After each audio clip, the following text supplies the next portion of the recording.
What's up guys, Guydom here. So this video is about the new changes, the new update, fixing some bugs, adding some new features. So we're gonna go over the list of things that got added, things that got fixed, and see if you can implement them yourself if you're already working on a project.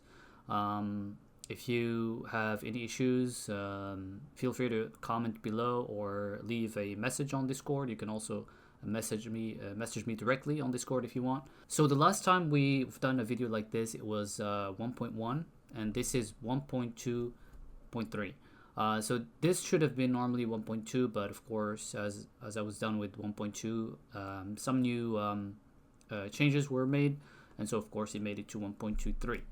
Anyway, so the list of changes we're going to start. But before we do that, the best way you can update your project without actually implementing these changes yourself is to first see what are the changes to what classes. And if you've done no changes to those classes, then you can simply open your project and go to content. So of course you want to create a new project from the Epic Launcher, and then open that project, and then open the content folder here, so content JS inventory. And let's say, for example, that some changes were made to the MP component, and you know that you've done no changes to the MP component. So you can simply open the new project, and you want to go to Jigsaw components, and then here we have the BP Jig multiplayer U asset. So you can actually copy this U asset from this project to your own project. Of course, I always advise to make a backup of your own project just in case. So what you can do here is you can simply copy this U asset and replace it on your own project. Of course, given that you've done no changes or are willing to maybe re-add those changes that you've done previously. So this is one of the easiest way to update a project. Of course, make sure both projects are under the same version. So 25 in this case. So this of course applies to any U asset that you want to update. So this is the easiest way, and of course the other way of course would be to do it inside the engine, of course, or inside the editor on your own. So the first thing we're going to take a look at here is fixing the stacking issue. So you want to look for inside the GSI container, you want to search for the onDrop function here, and then go all the way down to the stacking. It should be all the way up on the right side, the stacking section here, and you want to make sure that the can stack here is hooked to the hosted item here. So just make sure that this looks like this right here. So hosted item should be the target in this case of the can stack. And then the other one here, now this is not related to the included demo. This is only for when you want to create your own system, like we've done with the 3-part series of the basics of Jigsaw. The next place here would be the check-in handled stack. This is the one that is used inside demo or with the demo. So also make sure that this hosted item right here coming from the fixed slot is also hooked to the can stack here, right here on the target. So in general, just make sure that it looks like this, or you can simply copy everything and then replace it on your old project. So next as well, this is an optimization fix. So there was an issue with if your container is like too large, like 20 by 20 or even more, and you're like dragging an item, it would lag. And the reason is because instead of like just directly using this to get the slot from the array, we were doing it for each. So that was a mistake. So find slot by index here should take you to this function. Just make sure that you replace everything inside that function with what you see here. So essentially what we want to do here is just return the slot reference from the array directly. So that's pretty much it for GSI container here. Let's jump to the character here. So this new change is mainly to have the ability to name your non-equipped to containers. So in this case, in 1.1, I said that if you want to make a, let's see, let me find the main containers here. So if you want to make a secure container or stash, you shouldn't name it here. You should leave it none. But in this case, we made it that you can now name your container. So in this case, secure container and stash, now they have names. You can set a name or leave it none, but The important thing here is that you're not now forced to set it as none. So now you can give it a name if you want.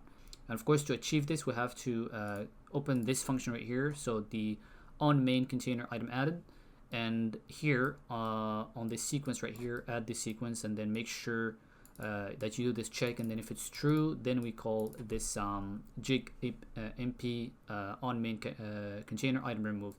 This is mainly to handle when you move like a helmet to your secure container or to your stash, so you want to handle this action right here when it happens. So just make sure that you have it like this. So the other thing as well, as far as the jig multiplayer goes here, now you have the ability to exclude certain containers from being looted. Now of course you can set the containers and all like client side, but this prevents sending the data of certain containers over the network. So for example, if you're looting a character, like another player, you don't want to send their stash data, so because naturally you're not going to be able to loot their stash. So this prevents sending the data of these two indexes. So 13 and 14 are the secure container. So the indexes, you can see them here. So that's secure and that is stash. So essentially what we're doing here is if another player loots this player, then these two containers will not be, their content or data will not be sent over the network. So this just kind of an optimization to the network side of things. So this variable is called exclude main container indexes from loot. And so if you right click here, the component here, we can look for that variable here. So exclude main container. So let's look for it, exclude. So and then what you want to do here is you want to right click here, find references, and then we have one function here, and this is the function which is called get container items. So this is the new function. So once again, you want to essentially just copy paste if you want.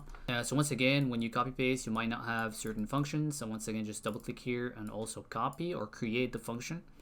First, you can just add new function, and then of course you can add the name here and then copy paste the content and until you are able to compile, of course.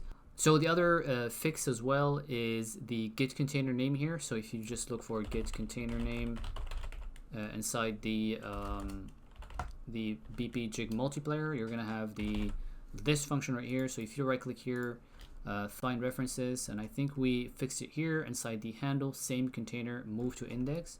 So all the way down here, we were using something else, I don't remember correctly, but in this two main variable, you need to use the two container UID. You can just do var two container UID, and then of course you need to use this. So you want to use the same thing in your own project. So you want to right click here, find references, and see if you have the same result here. So for example, on this function handle same container move to index, here we're using 3 calls of this function. So in your project you might only have 1 or 2.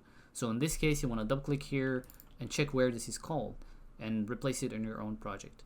So another issue here with the stacking, so in vendors you were able to stack items inside the vendor. So what you want to do here is we want to go to event graph and the handling main events in the bind on item stack request here, and you want to check here if the container mother here, then get the jig multiplayer component, check if it's a vendor. If one of them is a vendor, then we don't call the request there. Yeah, so once again you can just select this, copy paste, and then hook the dropped item and received item there and make the check before doing anything. So a few fixes were made to the AI as well. So we're gonna select that AI, edit blueprints, and here first issue is the death animation of the AI was not replicated. So normally what we had here is that we had this part right here instead of this. So we replace it with a multicast event. So you want to create a custom event here, and then you want to make it a multicast, not reliable, because we also combo it with a rep notify. So a rep notify is usually used when a new player is connected to the server, and so they were not part of this multicast, they never received it. So the rep notify here fills in the role of the multicast that they missed. But anyway, here we're going to replace this here with the multicast here. So this is the multicast you want to do once here, The reason why we're doing do once, of course, because we have this event right here doing the same thing. And then you want to set the movement mode from the character movement to none. So previously we had the simulate all bones here, so we were going to replace it with set all bodies below simulate physics. So we're only simulating from a certain bone name. Now this is mainly to just exclude the root bone, because depending on how the physics of the mesh is set, the root component might actually be might also be part of the physics simulation, and then that will cause the mesh to fall through the floor, and we don't want that. So to avoid all that, we can simply exclude the root bone and only simulate from the pelvis here. So make sure these both are checked. Same thing for the character, for the ragdoll logic. And of course, doing this, you want to select the widget here component, and you want to parent the widget to the pelvis. So the widget will follow the pelvis location here, bone location, and also location rotation. Make sure it's 0, 0, or change it to whatever you want. But this essentially will follow the pelvis bone. And so for the rep notify here, we made this health variable a rep notify. So once you do that, you're going to have access to on rep health here. And so essentially what we're doing, what we do here is we check if health is less or equal to 0, and then we call the rep notify on death. And this is going to do the same thing here, except that of course it's also controlled by this do once. So if this is already called, this will do nothing. But just in case a player misses this multicast, they can do the same thing here. So we want to do the same thing for the character as well. Create this event and make the health a rep notify, and then call it if the health falls or is equal to 0, essentially. So as far as the interaction goes as well, there were some issues with interactions. So when you interact with the character or the AI or character dead body, sometimes the loot widget might be closed instantly, and that's because the check distance here, which checks the distance of the player looting the AI or something like that. If you're too far away from the things that you're looting, of course the widget will close. So in this case, to avoid all that, with of course a ragdoll and all that, all those variables that could cause the issues with that. So what we've done here is, under the interaction here node, this is also true for the character as well as the loot container and vendor, since they all have essentially the same logic here. So what we do here is, before we call this function right here, the check distance from actor, we have this function called set interact distance, and it takes the current actor. The current actor is simply set here, and then what this does is so this takes the location of the player looting the container or AI or player, and it saves that location here in a variable. And this variable is used inside the check distance from actor. So essentially what we do here is we simply get that location minus the current location of the actor. Current actor is the player looting the object, and then of course we get the vector length, and we compare the distance here. So if it's over 300, we clear the function, and then we execute this interface event to close the inventory. This is true for like I said, vendor, the main vendor, the character, the main character, and the loot container. So you want to apply all these changes, the same changes there as well. Okay, one more issue here for the BP Jig multiplayer. You want to find the server update count by UID and make sure that this item UID we're making the check against the unique server ID. So I think previously it was the container mother here, I think, but you want to make sure that we are using the unique ID, not the mother container. So if unique ID of this item right here equals to the item ID. And once again, this item ID is just this variable right here. Okay, so back to the AI. So another issue was that if you are looting an AI and you drop the item, just like you would, for example, with a character here. So you could do this, for example, to drop the pistol. You could also do the same thing when looting like a container or AI. But for the AI, the item was not being dropped. So that is controlled under the... So that is controlled in the BP main jig AI. You want to look for drop here, and we have this interface function called jig mp on request drop. So you might have it empty, so you want to make sure that you have this BP added. So the easiest way to do that is to select the main loot container, and you want to look for the same function here, so drop. And so you just want to copy the same BP here and of course paste it here. So this essentially just drops the item if the if the player looting this AI wants to drop the item instead of like taking it directly. So finally, we have a save feature that was added in the character here. So if we go to save plus load, we have here this function right here. So this event, so server request save game, as well as server request data from save. So you can like save a game, the game, or like your inventory, I should say, to a certain save name, so jig player in this case, and we can load that same save from the same name or whatever name here. So it's done with T and L here in this case. We also have a request save on jig, or like this should be one, not on. Let me go ahead and fix that real quick here.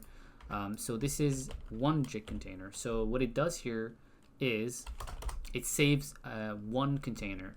For example, if you only want to save your stash container, you can call this function right here. So this only saves a certain container by index. Once again, we're indicating 13 here because if we select the jig multiplayer here, index 13 is our secure container. So in this case, we are saving our secure container. And then next time when you you log in again, I guess you can only load your secure container. Or if the player dies here, you can only save the secure container, and then maybe next time when you play again, you can load your secure container. On this case here, it's used in the shooting here. So when the player dies here, we save the, this is done server side of course, we call the function directly here. So for the client, there's a client function, like a server function I should say. But for here, we're calling the function directly here, save one jig container by index. In this case, when the player dies, or this particular player dies, we save this container index, which is 13, secure container, content saved. And of course, next time we can load that content if the character, if you respawn, for example, we have here on the begin play here, we have two options. So the first option here is to load the content of that secure container or get the starting items. In our case here, when we play, we start with a pistol, as you can see here. But you can also start with whatever you had in your secure container in case you died and respawned. So another function here is server request load replace one container by index. So what this function does is it loads one container from a save while keeping current inventory items. So for example, if I like do middle mouse here and just call this function right here, so I can like go here and have like a backpack, I can have some armor, and I can press the middle mouse here. So this is the stash container, it's empty. So if I press the middle mouse here, as you can see, I still have my backpack, my armor, my pistol, but I loaded one container, which is the stash in this case. So this loads one container whilst keeping your existing inventory. And this is the function that you want to use. So in case you want to access your stash or secure container somehow in the game, then this can be used in that context. So essentially, it loads one container whilst keeping your other stuff intact. Whereas this right here, the load here, this will erase all your inventory, current inventory, and will load everything from from the save here. So when it comes to implementing these new features, you can double click on this, for example, see where it goes. So it goes to the BP Jig multiplayer. So you can double click on this function and see what it does. So in this case, we have this BP Jig MP component save here. So it's a save class. You can of course right click blueprint, go here and do like save, and you can make a save game. And inside we have two variables, so an array of S replicated containers and another array of integers. And of course we're using that save here to save the main replicated container. So you essentially just want to copy this function. So create the function and then copy the content from the new project. And of course here it's just simply called from this server event. So this is a server event, reliable, and of course it just calls that function. Same thing here, we have server requests save one jig container by index. So this is another function. So So once again, you can just simply copy paste these. If you have any, if you create a function, it says that it doesn't exist or something, you can always right click, refresh nodes here. So yeah, that's pretty much it for this video. If you have any questions or issues, just let me know. So until then, stay safe and see you later. Goodbye.